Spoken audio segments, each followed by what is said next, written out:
Good morning, everyone. Welcome to First Things First. Happy July 5th. I'm Jenna Wolfe. That's the Hall of Famer Cris Carter. That's the guy, Nick Wright.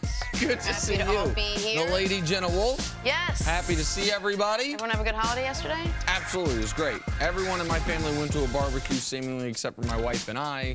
My youngest went off with some friends. Oh, yeah? Oldest went off some friends. Middle went off some friends. Wife and I hung out at the house. Best kind of holiday. It was great. It was a little hot dogs, some steaks. It was good. Anybody overeat? What? It was pretty good. C's eating clean these last few weeks. Not a whole bunch of things I'm able to eat, so. But it was a good day. It's a good day. Sensitive subject right now. All right. My man C's new. We won't talk about cleanses in any way. No, absolutely. No, I'm not trying to cleanse. I'm just trying to eat something. All right, let's talk a little NBA this morning. We start the show with LeBron James Can and my brother get a ham sandwich? Oh, I'm sorry. and his LA Laker vision board, if you will. You know how you put something you want up on a vision board? LeBron James put patience up there. According to Bleacher Report's Howard Beck, those close to LeBron are saying that his decision to move to LA was, quote, with the intent of building something long-term. He's doing this knowing that moves will be made this year and next year that will put them in position to start winning. This, of course, refutes the notion that he wants to win immediately, as in the first year he's there. Cris Carter, how long is LeBron's championship window with the Lakers? Well, first you got to be able to tell me how long Golden State, as they stand, how long are they going to be together? Depends on that. Next summer, how well the season goes for Golden State. It's not about LeBron and the Lakers for now. Right. It should be about Golden State because they determine how long that window's going to be available. Does Clay next year, does he sign an extension? What are they able to do with the team? Does Kevin Durant, what does he decide to do? And a lot of people will be like, well, how can it be contingent on them? Man, you have to respect the type of talent that they already have in Golden State. And where LeBron is, to me, it's not that different than going to Cleveland. When he went to Cleveland, he said it's going to take some time. Let's be patient. And it's going to take the same thing. I do believe there is a window for LeBron, and I believe it's open probably for the next 5 years. People say, wow, that's a long time in the NBA. Yeah, it is. But LeBron has the type of body as far as his overall conditioning, his interest in doing things different to tweak that, his eating, all those things are lined up that I believe his longevity will be like no one that we've seen. And I believe in the next 5 years, there will be a collection of players that the Lakers will be able to add to their roster to allow him to have that window. But Golden State determines, especially in those first 3 years, is the window really open? Even though LeBron is there now, the window's not even open yet. So LeBron's there and the window's not open. It depends on what goes on in Golden State. When the window opens up, if he gets Kawhi, the window opens up immediately. If he doesn't get Kawhi... Immediately for this coming season. Did you see what LeBron did with those 4 pieces of paper that he took out there with the Cleveland Cavs? They'll be able to compete with the Warriors. I would say if he gets Kawhi, the window is cracked open for this year. I still think that the Warriors, even LeBron plus Kawhi, now that they've added Boogie Cousins, come playoff time this coming season, are going to have such overwhelming talent. But you bring up next offseason. Everyone focuses on Kevin Durant. Klay Thompson, where did Klay Thompson's daddy play? Oh, Lakers. Lakers. Where does Klay Thompson's dad still work with the team, or at least do sports radio? Los Angeles. That could be, it wouldn't just be potentially one of those guys leaving Golden State, but leaving Golden State to go to LeBron's team. That then changes the math entirely. But I'm glad you brought up the Cavs. Because LeBron's letter, everyone can read it, what he wrote with Lee Jenkins, the I'm Coming Home piece. He says, I know this is going to be a long process. I know it's not going to be immediate. But there are 2 significant differences. One is in the Lakers' favor, one is not. What's in the Lakers' favor is LeBron said all that about Cleveland and signed a 1+1, signed a 1-year deal, essentially. With the Lakers, he has given them the trust and security of, I'll be here at least 3 years, probably the rest of my career. What's working against them is LeBron went to Cleveland when he was 29 and is now coming to the Lakers at 33. LeBron has played 15 years in this league. He is already in unprecedented territory as far as productivity this late in his career. So how long can we realistically think LeBron's not only going to be the best player in the world, but call it a top 3 player? Because we are now he just had the greatest year 15 we've ever seen from a guy. I looked it up. There's only been 15 guys, that average more than 25 points per game after year 10. After year 10. LeBron's done it every single year, years 11 through, well, every year of his career, but years 11 through 15. So now we have to look for some precedent, even if LeBron's going to break it. Kareem was still a top 5 player in year 17. Karl Malone, you could argue, is a top 5 player in year 18. Kobe was year 16, 17, but both of those years shortened due to injury. All 3 of those players were into nutrition. All 3 of those players, extreme fanatics as far as finesse, Jenna, fitness. Yeah. So you could see the parallels with LeBron being compared to those 3 players. And I think Karl Malone's the best example because he is the guy whose body type, as far as all NBA history, if you took their faces away and just looked at height, weight, strength, what guy in the league history reminds you most of LeBron? Great player. I think it's Karl Malone. Now, Malone was a little more cut up. Malone was an amazing fitness guy. But so you say Malone was still a top 5 guy in year 18. Plus, Malone went to college. So if LeBron is a Malone 2.0 athletically, could he get it to the 5 years that you're talking about? Could this go on to year 20, which seems insane?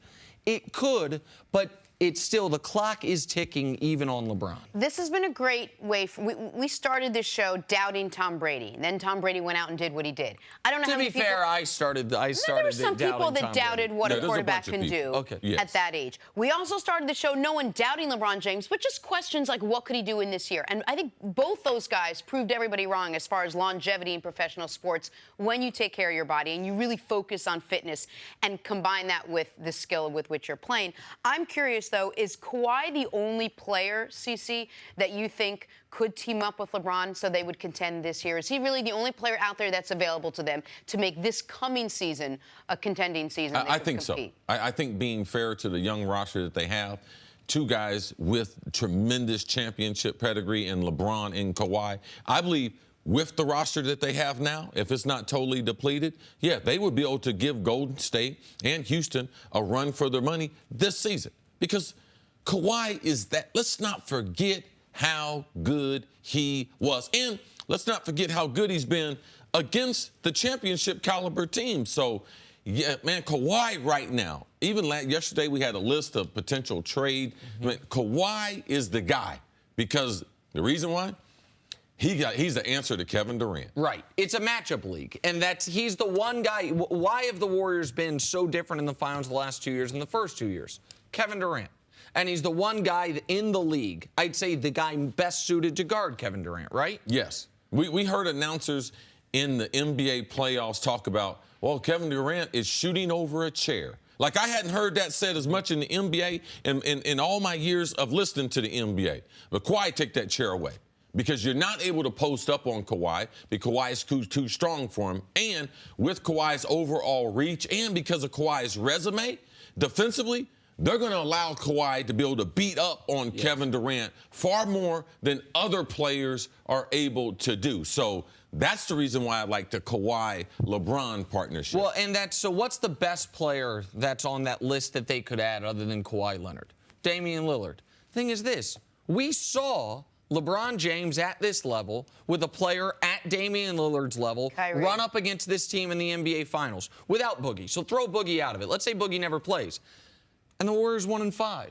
Now, Game 3, the Cavs could have won, and it maybe could have gone, but the Warriors were clearly the better team. So, like, Lillard would be an excellent piece for them. But to compete against this Warriors team, no. And you would have to add another. The Warriors have 2 of the 3 best players in the league. If the Cavs could the Lakers, pardon me. That's going to take a minute. If the Lakers could make it to where they have 2 of let's say Kawhi coming off injury isn't the 4th best guy, but he's the 6th or 7th best guy. Then all of a sudden, you can start to squint hard enough to say, maybe. I still think then you have Clay and Draymond and the other pieces. Sure. But yes, Kawhi is the one guy where you would say, maybe, just like Chris Paul adding to James Harden made you say maybe. Kawhi is the one guy, but also when you look at trying to match up against Golden State, it's not only those two superstars that we're trying to, LeBron and Kawhi, just hypotheticals, but it's who's going to play those other positions because you put so much pressure. How much pressure can you put on Steph playing defense? So then how much pressure can I put on Draymond? That Draymond can't help off, and we need to have a superstar on the offensive end to be able to force Kevin Durant to be able to play defensive basketball for the entirety of the game. To me, I believe that's one of the ways that you're able to beat Golden State. And now they're just not able to do that. So he does need a superstar, but those other players, and I believe having a guy like Kuzma going against Draymond, with him being far more athletic, how it could stress out Golden State's defense and they would see problems. All right, let's take a break. We'll talk much more about this coming up. But on the other side, it sounds like Anthony Davis got exactly what he wanted when Boogie Cousins left town. Next, first things first. We are learning more about DeMarcus Cousins' exit from New Orleans. Keep in mind the Pelicans played well after he went down with that season-ending Achilles injury, losing in the second round to the Warriors. Reports are that if Anthony Davis wanted Boogie back, Boogie would be back. AD reportedly enjoyed the style the Pellies played without Cousins, as well as the environment in the locker room. So, Nick, I ask you surprised Davis wouldn't want Cousins back in New Orleans? I'm very surprised. This is... Because it appeared they were playing well together. They played very well. The beginning of the year, you saw, I thought, some of the best basketball either had played in their careers. Anthony Davis, I think, would be a perfect stretch five in the NBA, but he doesn't want to play five. Anthony Davis wants to play the four. He's been adamant about that. Teams want him to play, or his team has wanted him to play the five. Man, he wants to have a big man alongside him. And I know, because it's been well reported, that post-injury, but pre-offseason, Boogie was offered a contract by New Orleans, 2 years, $40 million. So what does this say to me? I think the Brow, who is amazing, may have slightly overreacted to that series against Portland. When they played, Anthony Davis had never won a single playoff game. They then sweep the 3-seed Blazers. They do it without Boogie. You see the best of Drew Holiday. You see playoff Rondo. Mirotic is playing well. It's like, hey, let's try to run this thing back. Boogie does have locker room issues, and there are questions about coming off the injury, of course. But the idea that Anthony Davis in today's NBA would not want his team to at least try to run it back with another top 15 player, that does surprise me. It surprised me quite a bit.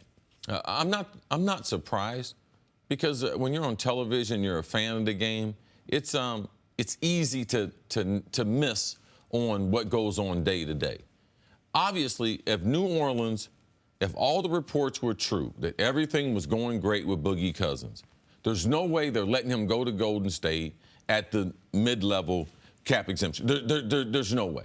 Like, there's no way you're letting a top 15 player, as Nick points out with him, leave out the door with no compensation. You were telling me, even when he was hurt, Chris, they got to sign him. He's a huge asset and everything. So, obviously, all that chemistry and everything they had in the locker room, that wasn't true. That's to me, that's what I draw from it.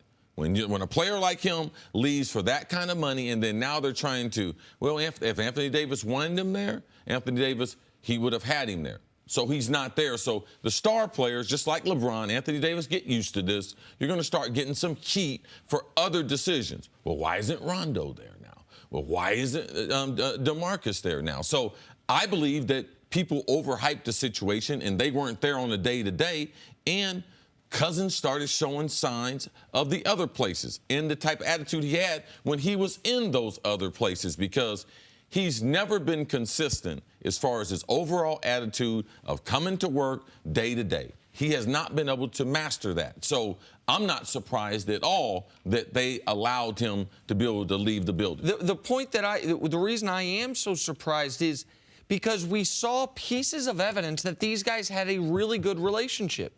Not just that New Orleans offered him the contract extension. In the All-Star game, whose jersey did Anthony Davis wear? Boogie Cousins. Sometimes as a athlete and you're in a locker room on a team, you do things because you know people will like them. but do they really mean that much to you? Obviously not the way this planned out. I've been on too many teams. I've been in professional sports to see this happen. Like, that don't mean we're fond of each other. That was just a nice gesture for him potentially having a good season. So sometimes we read a lot more into those things than really are there. That's fair, but I think it also should be noted that this report is not Anthony Davis wanted Boogie Cousins gone. The report is if Anthony Davis had pounded the table for him, they would have brought him back. I do think what happened is Boogie turns down that $40 million. The Pelicans then see once free agency hits, we can probably get him for less. Then Julius Randle becomes available, and so we're like, oh, okay, we might be able to replace some of that production at a much lower cost. And I don't think New Orleans, I believe New Orleans still thought they were going to be able to bring him back. No one saw him going to Golden State that quickly for that little bit of money. Right? Like, Golden State didn't even believe it. We've talked, like, when he called Golden State, they thought it was a joke. So I don't think New Orleans was pushing him out the door, but because they are afraid that Anthony Davis could leave in a few years, if Anthony Davis had demanded... If they were afraid of that, why didn't they bring Boogie back? Because, no, that's what I'm saying, is if Davis had demanded that he come back, then I think they would have. But I don't think this is an evidence that Anthony Davis wanted him gone. He might have been... with Julius Randle, with this, like, I don't think this is that we have any reason to believe that Anthony Davis said don't bring him back, because they did try to bring him back. Okay, Julius Randle, he's not going to play the 3, right? He's going to be a 4, right? He's going to be a 4, I would imagine. So what's Anthony Davis going to play? Anthony Davis going to have to play the 5 a lot. Or, I mean, they'll have an undersized. They could maybe switch it up offense and defense. But that's one of the reasons why I didn't think, from everything I've heard about Anthony Davis, coaches want him to play the 5. Alvin Gentry likes playing that fast tempo. The signing says they want him to play the 5. Absolutely. By letting Boogie Cousins go, says they want him to play the 5. The other thing that was reported was that AD had an issue with Boogie in the locker room, or had some comment about how he was some semblance of a distraction or a disruption. Do you think that happens with this Golden State team, that team specifically? I'm very, very familiar with the coaching staff. Rod Strickland talked about how he was a coach at Kentucky when he gave Boogie the nickname. Boogie. Because he was boogieing in the post. He had a bunch of moves to his arsenal in the post for a young player. I know Coach Cal. I know there's a lot of people around Boogie who try to support him, and they try to put a good spin on it. But Boogie has struggled emotionally on and off the court, no matter where he's been. So I don't like to use the word distraction because people use that all the time. This is a real issue. He has a serious mental health issue that is being dealt with, but there's inconsistencies in his personality on a daily basis. So that would affect a team and a locker room. I think Golden State is the team most equipped to deal with it because they don't need him. Golden State's the one team that could assign Boogie that if he is a distraction... But mentally, though, is that really what's best for him? Because when you know a team does not need you... Sure. What I'm saying is, if the question is, like, could Boogie derail what the Warriors have going? If he comes anywhere close to that, they can waive him. Like, they have no long-term commitment to him. Like, so if that does arise, they can move on from him. I'm going to add one other small piece that I think works in Golden State's favor. Steve Kerr gets a whole 3 months to develop a relationship with DeMarcus Cousins before DeMarcus ever has to deal with him benching him in a fourth quarter. Like, he's going to be at the practices, he's going to be on the bench, he's going to be dealing with Steve Kerr before they have those coach-player conflicts. That's due to the injury. Yeah, I believe when they see the stat sheet, when he gets in the lineup, he's going to have a problem with the minutes, with the attempts. That's what I believe he's going to have a problem. All that other stuff, until he gets on the court, because if he don't get on the court and do well, he can't get paid. And I believe that's going to be a problem. All right, let's take a break. Coming up, you won't believe the lengths that Lonzo Ball is going to stay in L.A. with LeBron. That's what's being reported. More First Things First right after this. Back here on First Things First, we are going viral. Donovan Mitchell was in a festive mood for the holiday yesterday, tweeting, "Where's the barbecues at Salt Lake? Might just pull up. Happy 4th." Well, a fan reached out, tweeting, "Come through right by Coach Snyder's new house," with a picture of an amazing water slide. So what if you do if you're Donovan Mitchell?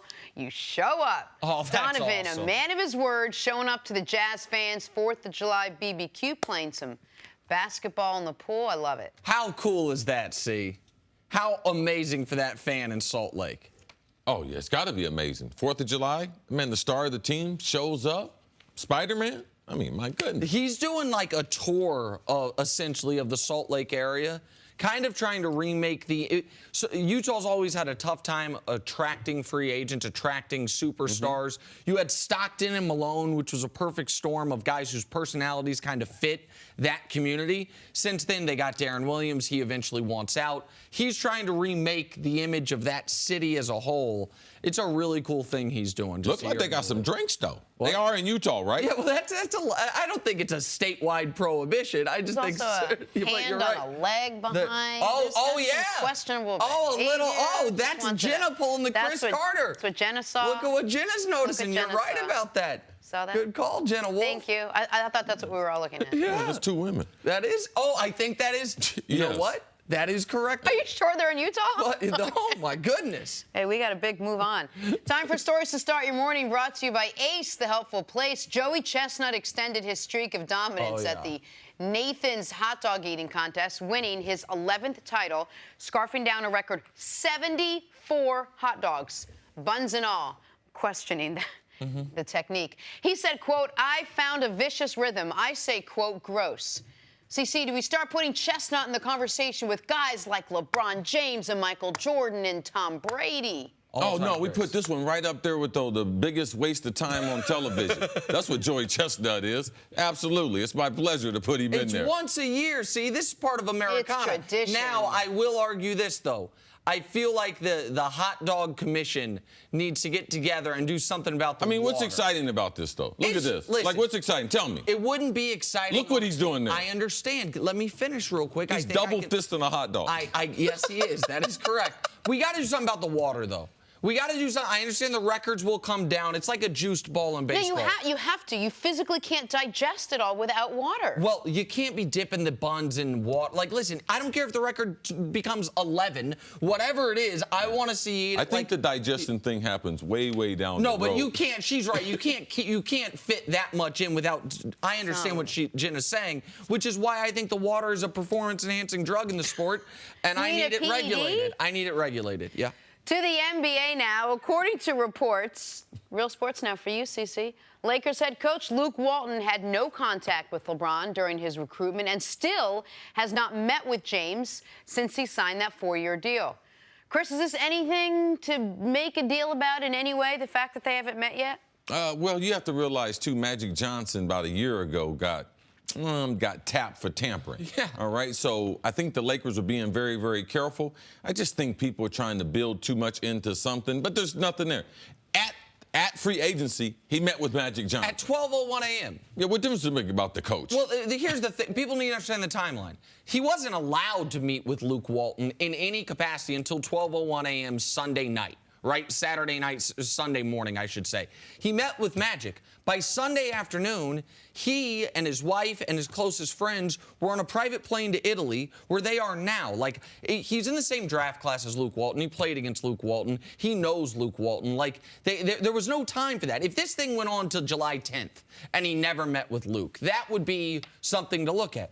He made his decision in days. Like, that's... Yeah, he hadn't talked to us yet either. Right. It's a good point. We're waiting on that. It's a good point.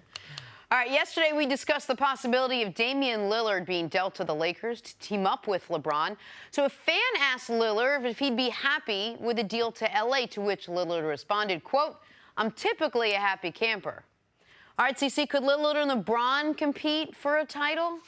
No, not just those two players. No, absolutely not. I mean, that's not an answer to what Golden State, but his skill set fits good with LeBron. He deserves the chance to be able to play on the biggest stage. I mean, he's a phenomenal player coming off his best season as a pro.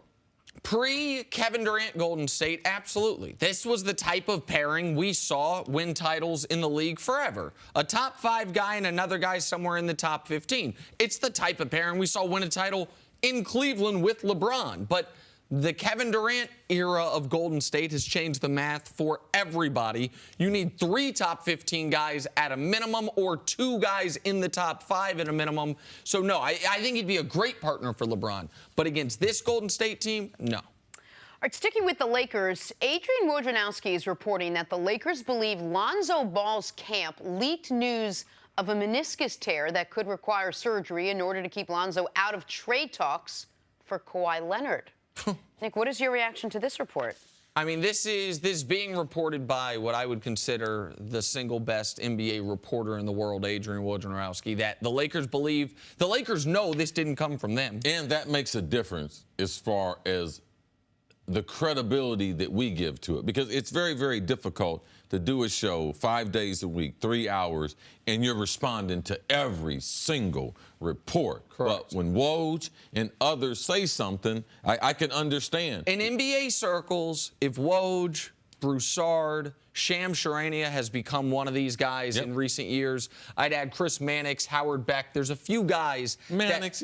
Oh, come on. No. But there's a few guys that if they are reporting it, Brian Windhurst, it happened. Like these guys don't get things wrong, and Woj is, in my eyes, at the top of the list. So what Woj knows is the Lakers know they didn't release that he had a meniscus tear. Mm-hmm. So who else would have? And as is the case with all these things, cui bono, who benefits? And if they're right, and this is almost one of those things, by the way, it doesn't matter if they're right. It's that they believe it, right? It's that the Lakers believe that this is in the realm of possibility for Lonzo and his circle to leak something that they didn't want leaked in order to make sure he can't be traded. And my reaction is Lonzo is in some dangerous territory as far as what people think of his value as a player compared to what people think of his value of everything else that goes along with him. Because I think Lonzo's a good player. I think he's going to be a very good player. But there's so much noise that surrounds him, and we are such a point guard heavy league that Lonzo can become more expendable than his talent should make him. Yeah, I think it's he's in a tough situation because him and his family, they think they know more about professional sports than what they really know. And there's a tremendous misunderstanding to, does the league need him? The Lakers? Man, the Lakers don't need him. Like, as bad as the Lakers were when they drafted him, like, they were in need of a star. But now with free agency and with them clearing all this cap space, like, they don't need him. And they have the star of stars in LeBron James, who he's not going to say anything. I'm sure LeBron wants to play with young, talented players to help groom them, but LeBron can pick and choose. So not only from the organization standpoint, when you have the star player, I want LeBron 100% balled in. I want him to, Nick, you mentioned the letter that Jetty Osman, that he wrote about LeBron, and people kid about it and everything. But LeBron has had that type of impact on players, and Jetty's not nearly as talented as Lonzo. So for me, that's what I get concerned at, because as a veteran player, how much am I going to extend myself? Now, Randy Moss got 100% of my undivided attention. My phone was always on for him. Man, I don't extend that to everyone on the team. Right. Like, you like him and everything, but you're not going to extend that to him. And Lonzo ain't Randy. Lonzo really good.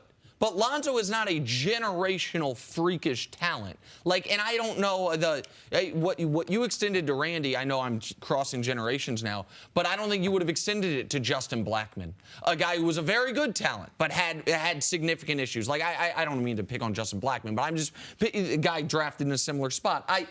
Here's the other thing that could be a shame of this if this doesn't get right. Lonzo is the perfect point guard to play with LeBron. Stylistically, great vision. Now, he needs to be able to shoot better. I understand that part of it. But stylistically, the way he plays, ball doesn't stick, unselfish the way LeBron is. Like, there are a lot of reasons why that pairing actually really works, even though there's a generational gap. But if you're all of a sudden proactively leaking things the team doesn't want leaked, because essentially what you want to do is undercut their ability to make their roster the best way they see fit, that ain't great. And I don't know that Lonzo did this, but I do know that the Lakers think he did this. And so that ain't great. And was Rondo brought in to maybe take some playing time or to be in there until Lonzo is ready to come in? And there's a lot of ways you can look at it. Was Rondo brought in as insurance? Was Rondo brought in as a replacement? Was Rondo brought in as a response to the Lakers believing this. Like, there's maybe all of the When you above. have a young point guard like Lonzo, you need a veteran, and you'd like to have a guy that's got some experience starting, some experience in the playoffs. That's what happens who Rondo is. Now, what they've done with their insurance is if you get hurt, you have another starter. If you have some other type of issues, you do have another. The Lakers are trying to fill out their roster. And Rondo is the great complement to Lonzo being a young and up-and-coming point guard. All right. And they're trying to fill out their roster with guys that'll take one-year deals, so they stay open for next offseason. So Lance it's a Stevenson, smaller Rondo, yeah. JaVale, Yeah, KCP. Yep. All right, let's talk NFL. The anticipation, very different for the young guys coming in than it is for the veterans coming in. There's mental prep. There's physical prep. There's prepositional phrases. It's also those things. Ben Roethlisberger thinks he has to be careful at the start of this season, saying, quote, "It's a fine line I walk at this age of resting and getting my body enough rest for the season and of working out to prepare." Cece, how important is the offseason for older stars like Big Ben? I mean, it's very important. I mean, Ben, he ain't spending a whole bunch of time in the gym, though. I mean, let's do his comments. His comments don't even make sense. Oh, I need to be careful. I need to tread lightly. I need to make sure I jump gracefully over those weights to make sure that they don't end up in my hands.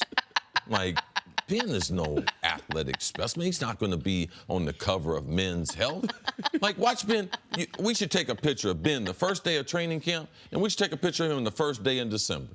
And you're going to be like, man, what has that dude got in his mouth? I mean, cheeks swelled up. Like, that's what Ben has done. So Ben might play a long, long, long time, but it won't be because, man, like Drew Brees, he's taking care of his body. Like, he's into total fitness. It's not like Brady, where he's eating avocado ice cream and all kinds of other things that we see these legendaries play. It will be because God has blessed him, man. His DNA, man, that's what it says. Like, he is an old throwback NFL quarterback. I mean, he could play in the 60s, the 50s, the 70s, and he's a star in the league today. But as far as fitness, you guys are not going to fool me on that. And I told you, from 4th of July till training camp, what do you hear? Oh, I'm bigger, stronger, faster. I'm giving up meat. I'm vegan. You're not even in the league anymore, and you started doing it. Yes, dog days of summer. I'm bigger, faster. I'm trying to beat less of me. Right. But this is what you see. So you have to be careful in watching this. But I've been around this league long enough, and I know Ben Roethlisberger. Listen, I said in the morning meeting today when you were in your office, I said, Cece's going to say something along the lines of touched by God or God-given gifts, something like this. Because here's the thing with Big Ben. We do this with whether it's white basketball players or black quarterbacks or certain things. There's certain guys that we assign traits to based on racial stereotypes. And if Ben were a black quarterback, we would hear a lot about how many God-given gifts he has, how blessed he is, and we would probably hear a lot more criticism of a lot of his off-the-field stuff over the course of his career. Ben has slid by because he's great. By the way, he is great. He's a Hall of Famer. He's been awesome with different teammates. But also because we just think, oh, okay, the quarterback of the Pittsburgh Steelers looks like Ben Roethlisberger, must be a hard worker. Man, maybe he's a great film studier. Maybe he's a great teammate. I haven't seen so many, as of late, great teammate examples. But you do not have to be a fitness expert, as Jenna Wolfe is, to look at Ben Roethlisberger and know this dude ain't no gym rat.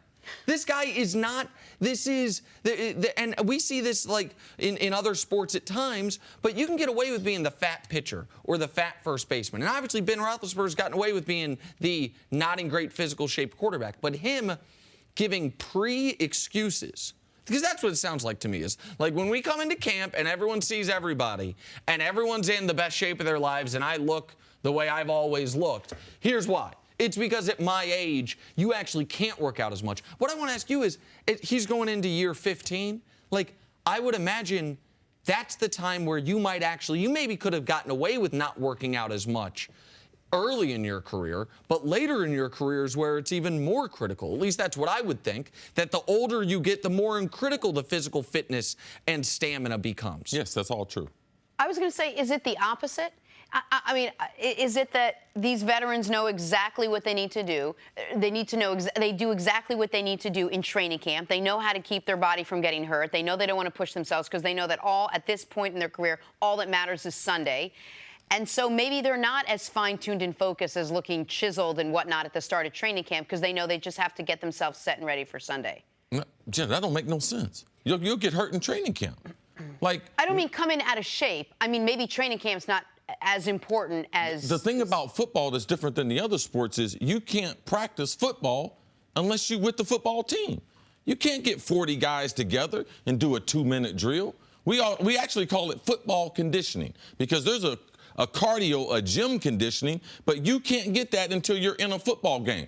Being tackled, being drugged to the ground, realizing you have a play clock that you have to get back in the huddle. You also have to be cognitive. You have to be tired and thinking. You can't simulate those things. You can't put the pressure of the game, simulate those things in the gym. So, no, there was a day and age in the NFL where you used to be able to chill in the offseason and come to training camp. Training camp was 8 weeks. You had 4 weeks to get yourself into shape. But this new NFL, we had Coach Pagano sit right here and tell us, hey, man, you got to come into training camp smoking. You got to be running because there's less padded practices. These are just excuses. At this point in your career, you should have a system down, but also at this point in your career, you're taking away a few things and adding something new. At this point in my career, 15 years, I was totally weighing all my food. I was eating all natural products. I was shopping at Whole Foods. I was eating food in their purest forms. I had a package of vitamins that I was taking on a daily basis. I was fasting every Thursday until dinner. I could never do that at any other stage of my career. So what Ben is doing is making excuses. At this point in your career, you should have a system, but also you should be playing with that system, which we've seen the other great athletes do. And the point you made at the very beginning of that, which is you can't practice football by yourself, is a critical one. If you're an NBA, Kevin Durant's come in the same weight to training camp, basically, since he got out of Texas. But guess what? In the offseason, Kevin Durant's added something to his game. His jumper's gotten better. He's gotten better at this. If you're a football player, the only thing you can do when you're not with the team is your fitness. I guess your quarterback, you can work on some routes and things like some throws, but you can't practice the game the way a baseball player can take batting practice or the way a basketball player can work on his jump shot. All you can do is work on your body. That's all you can do. Last year, remember in the summer, we saw Hoodie Melo, but we also saw Chris Paul and other players. Lance, we joked about him being in the video. Man, at this summer, at the end of the summer, you can go to Los Angeles and New York, and you will find gyms full of basketball players playing against each other and up-and-coming young players, high school and college players. You can't simulate those things in the NFL. An NFL guy will not kill, but severely injure a college guy. So we don't have that intermix. So the inability to be able to get in game shape, that really exists. But you come to training camp now knowing, man, I got basically 4 weeks to be able to get my stuff together so I can make it through the regular season. But there is no art form, there is no exercise that guys do to prevent them from getting hurt. You get yourself in the best shape as possible so when you get nicked, it doesn't lead to an injury. Great stuff. Thank you, CC. Coming up, Nick Foles with some harsh words for GMs around the league. Wait to hear this next on First Things First. Welcome back to First Things First. Super Bowl champ Cris Canty is in the building. Cris, thank you for joining us. Good to see you guys for having me. One more day until vacation. I'm not buying that for the third straight day. No, I'm serious, Jenna. One more day. That's it. Listen to me. Because you work both jobs tomorrow, right? Yeah, and then you're out of here. And then I'm out of here. Cris, until you are not here on the set, I do not believe you. Twice now I've wished Cris Canty because he told us a fond farewell, a great vacation. We'll see you again in the fall, to which he just shows up the next day. He's got to go to South Carolina. Oh, I started all. I know. I'm done. Say it again. You got to go to South Carolina and get in shape for the season. Absolutely. Right. The long haul of football with what you do. Only shape I'm getting in is rounder. Okay. That's it. That's about it. All right. Nick Foles has gone from second-string quarterback to Super Bowl MVP and Philadelphia legend back to second-string quarterback. Not the most common story, but it does have a fairy tale feel to it. And while most fairy tales end with a happily ever after, this one is just happy. Nick Foles says he's totally happy as Carson Wentz's backup. I would love the opportunity to lead a team in the right situation. I'm not just going to step into a situation that I don't enjoy the people I'm working with. I don't necessarily like the offense. It's not fun. I want to enjoy where I work. I want to be with people that, there's GMs listening to what I'm saying right now say, I don't want a guy like that.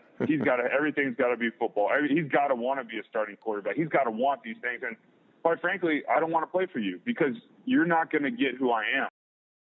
Cris, Kenny, some would interpret those comments and say, well, Nick Foles just doesn't have the fire in his belly, that every guy should go out there and be a number one or fight to be a number one or have that within them. Nick Foles doesn't. What do you think about that? To me, it sounds like a player that's self-aware enough to understand who he is and who he's not. And everybody is not going to be a starter in the National Football League. I think Nick Foles is a very good backup. He proved that in the 6 games he stepped in. When Carson Wentz had the ACL injury, the team went 5-1. He was able to win them a Super Bowl, and he got Super Bowl MVP. It was a fantastic performance. I think in a small sample size, Nick Foles is a good quarterback under the right situation with the right supporting cast. I think that 2015 season that he had in St. Louis under Jeff Fisher was enough for him to realize that he's probably not a starting quarterback that can elevate the play of everybody around him, but he's a starting quarterback that can do a very good job if he has a good supporting cast, and that's exactly what the Philadelphia Eagles had on offense. They had an offensive line that was probably playing the best football of any offensive line toward the end of the season. They had a complement of skilled players that were able to get the job done. Alshon Jeffrey, Torrey Smith, Zach Ertz, those guys. And I think the Philadelphia Eagles have done nothing this offseason but improve that. They drafted Dallas Goedert, and, of course, they've got that complement of running backs in the backfield. Nick Foles is fine in this situation. I don't think the teams or the GMs that are critical of him not wanting to be a starting quarterback elsewhere understand exactly what Nick Foles is. Listen, he's absolutely right that some GMs would hear that and be turned off by it. But he is content enough with where he is that he can just say, I am not going to be fraudulent about who I am or pretend to desperately need something I don't feel like I desperately need in order to make myself the most attractive to all situations, because he knows from the St. Louis experience, as you mentioned, not all situations are great ones. CeCe's been adamant about this. Every starting quarterback job is not better than every backup quarterback job, right? Absolutely. The job he has right now, it's better than a handful of starting quarterback jobs in this league. And what the Foles situation has taught me is a point that you've talked about, forget Foles, for the entirety of the show, system players. How many % of players in NFL history do you call system players? 99%. And Nick Foles is like a real-life, testable example or experiment for that.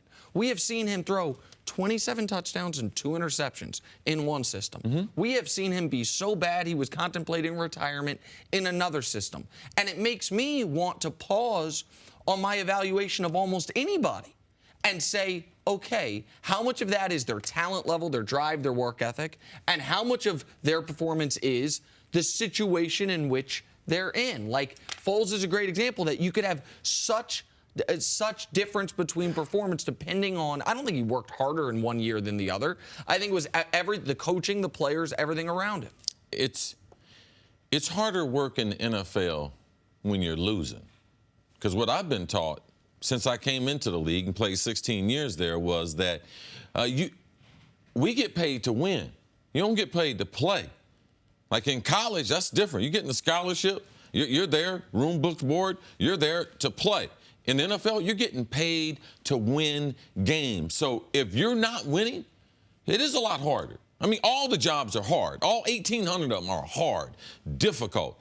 And that's what people don't bake into their equation of, oh, man, if I was a backup, I'm telling you, I go out there and get that job. I don't care where it is. I could be a starting quarterback in the NFL. Well, that's most people's reaction. But most people, too, they don't bake into it. Man, you know, I don't like to get hit. And all offensive players, none of them want to get hit. Running backs, quarterbacks, wide receivers, we don't want to be hit. And Nick Foles saw that in losing football games and playing on mediocre or bad football team, the quarterback pays for it. Like those quarterbacks, they have dreadful seasons. So is that fun to go to work? Maybe you're making a little bit more money. But every day you're on the internet. Every day they're killing you on Twitter. All the print stuff is about you and how bad you are. People forget that. Nick Foles is very comfortable. All right? Now, I disagree with you. I believe that Nick Foles, and he told me, he believes that he's a starting quarterback. But I'm not going to put myself in a bad situation because I can't win. And when you're not winning in the NFL, it is a different game. Well, here's what I'll say, and I'm going to piggyback on your point about the criticism that he had coming off of that season that he had in St. Louis. When you look at what Nick Foles was able to do for the Philadelphia Eagles last year, his contribution to the team, first of all, Howie Roseman in the front office addressed the contract, gave him a little bit more money to reflect his production. But the pressure's off of Nick Foles in Philadelphia.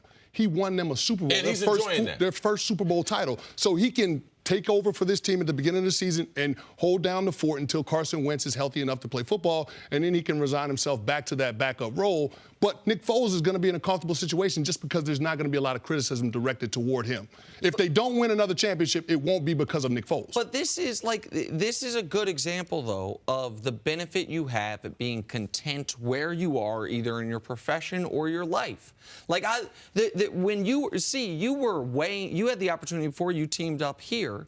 You were weighing options. You were weighing decisions about what you wanted to do next. Depending, it was always going to be involved in sports, but you had opportunities to coach. You had opportunities here. You had opportunities at other networks. You had opportunities, I'm sure, with the business you and your brother run. But where you were in a position of strength was you were happy no matter what. You were going to be fine no matter what. You weren't desperate for something, I got to go get it, so you can make your best decision. Nick Foles is very fortunate that the status quo is great for him. So he doesn't have to worry about trying to super impress every GM in football. He can say, the GM I want to work for is one that hears what I say and say, oh, I get that. And I still want you. Because that's most likely to be a situation where he can succeed. And, like, everyone can relate to that. Being, if you're happy where you're at, you only take good opportunities. You don't take every opportunity. But you understand what general managers are thinking, or some of them. You know, you seem to want to collect a group of guys who want nothing more than to be the guy to win at all costs, to have that just absolute, spark and fire. It's like a comedian makes a joke and just wants to get off stage and be like, okay, I just want to end on the high note. Whatever I do, if I go back out there, it's never going to be as good as what I just did, so let me just stop. I think general managers, maybe there's a fear that there's a little bit of that in Nick Foles, and maybe that's what they're referring to. Well, I can see where you're going with that, but I don't think Nick Foles' commentary is reflective of his competitiveness. I think Nick Foles is a competitor, and if he's in the right situation, he can be a productive player. He's already proven that. But he's got a great situation in Philadelphia, and he's not going to leave that situation unless he puts himself in a better situation. And it's hard to imagine that you can play quarterback for a more talented roster than the Philadelphia Eagles currently have. And I think what he's saying right there is, if you take those comments and you twist them, not you, but as a GM, you twist them to make it out that he doesn't love football or he doesn't care, then that's not the type of person I want to play for. Okay. That's what he's saying. He's saying that if you take those comments and you make them into a negative, then we're not going to have a good working relationship. Yeah. It's not going to be fun having you as my boss. I want to work with people who know who they are, and they don't lie to themselves every day. And Nick Foles right now is telling the Eagles, this is who I am, and this is the truth. And that's the reality that a lot of people, most people, they don't want to live with that reality.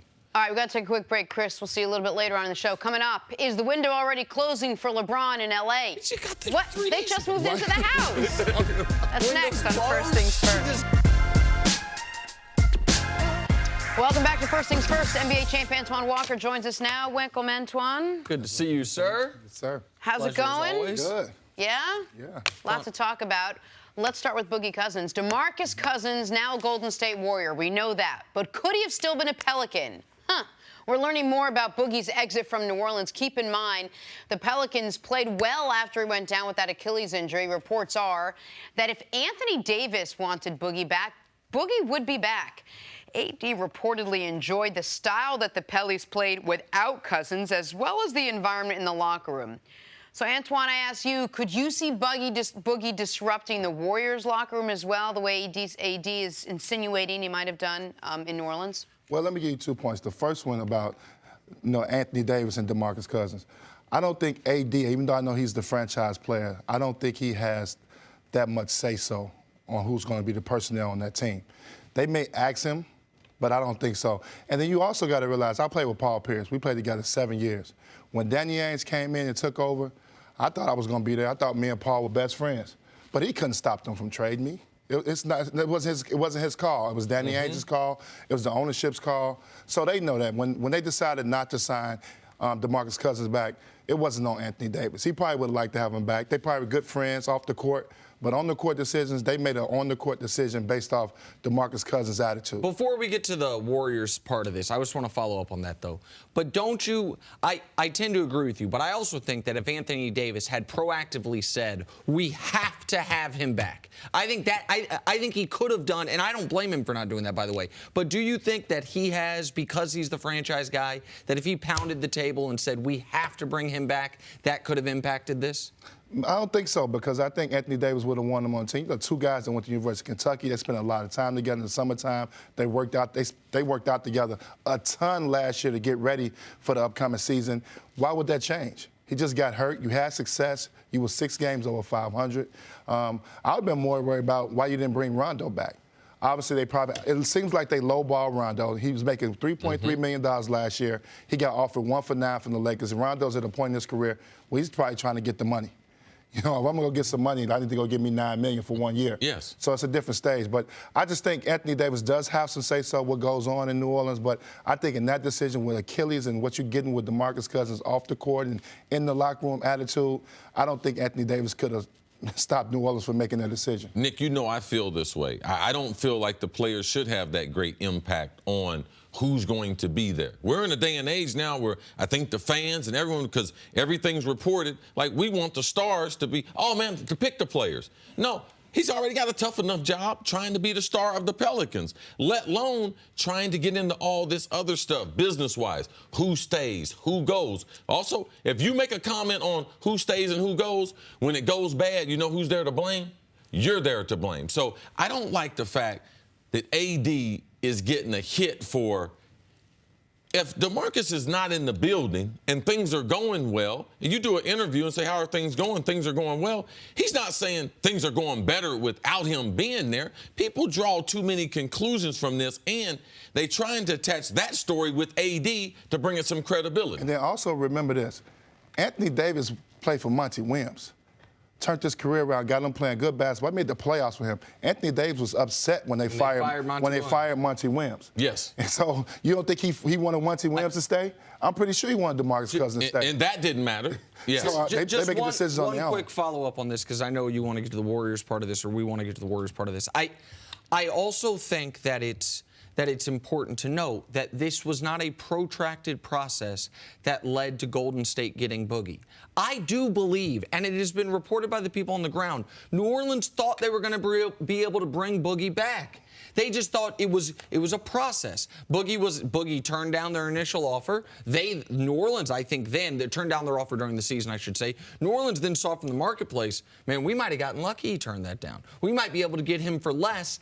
And then it was within a few hours, he is the one calling Golden State. So the idea that New Orleans was just flatly, nope, you're out of here, you're gone, we don't want you, I don't think that's the case. Now, they obviously And how do we know Anthony Davis did not say, I want Boogie here? Boogie reacted and called Golden State. He had already signed and committed to them. And how do we know that? And it was within 48 hours, too. So it was within 36 hours, according to the reports. I mean, it was almost instantaneous. The other thing AD insinuated was that talked about his locker room presence and what Boogie did as I don't even want to call it a distraction or disruption, just anything that was just sort of keeping them from remaining intact. Do you think he could have that same situation in Golden State where they already have such great chemistry and they're all veterans and they know what they're doing? Do you worry at all that Boogie could have that influence? I don't think so. There? I think when Boogie Cousins called, I think Bob Myers called the ownership, called Steve Kerr, and called the 4 All-Stars and said, listen, we got a chance to get Boogie Cousins. This might be serious. Now, how much money is it going to cost? Because that was the next question. Well, that's to the ownership. But I'm sure. No, one of the players was like, wait, how? Okay, and then they find out, he's gonna $5 play, million. He's going to play for the mid-level. So they like, bring him. We'll try our luck. He's an insurance policy. If you look at Golden State last year, they were hurt last year a lot. They had to go deep into their bench and play the young guys very early. That actually worked out well for them when they got in the playoffs, but they played a lot of their young guys. They signed Quinn Cook right in the middle of the season, the backup point guard. So you got an insurance policy. You got a guy that's hungry. You're hoping that he's going to buy in. I don't know if he's going to be able to buy in. You got to have the right mentality, because now Boogie Cousins is not going to get the shots he thinks he's going to get. He's going to get probably 6 to 7 shots a game. Obviously, he's very skilled, so he'll be able to fit in offensively. I said this yesterday, defensively, he's going to struggle in the pick and roll. But that's only going to be with certain teams in the Western Conference. You know, Houston, Portland, OKC, those teams are going to put him in, they'll put him in a ton of pick and rolls. So those games, he probably won't get a lot of minutes. But for the most part, he'll be able to play throughout the season and give them some offensive production. It'll be interesting to see. Obviously, you don't want to insult the man and not start him. So you're probably going to start him, but he'd probably be better coming off the bench where he can be featured and get more offensive plays. But I think he'll be fine. And if it doesn't work, they can let him go, Jenna. They can just be like, listen, you're gone. But that's his skill level. What about his personality? Does that rule that But if the anyone the wrong way? personality doesn't work, that's his point. Is they can move on. They can just get rid of it. They can just move on. I mean, he's a high tech guy. He gets after the referees a lot. He plays the game with a lot of emotion. He goes after the referees. Draymond Green does it, but their whole team go after the referees. So he fits right in that way. Right. And we should clarify one thing real quick.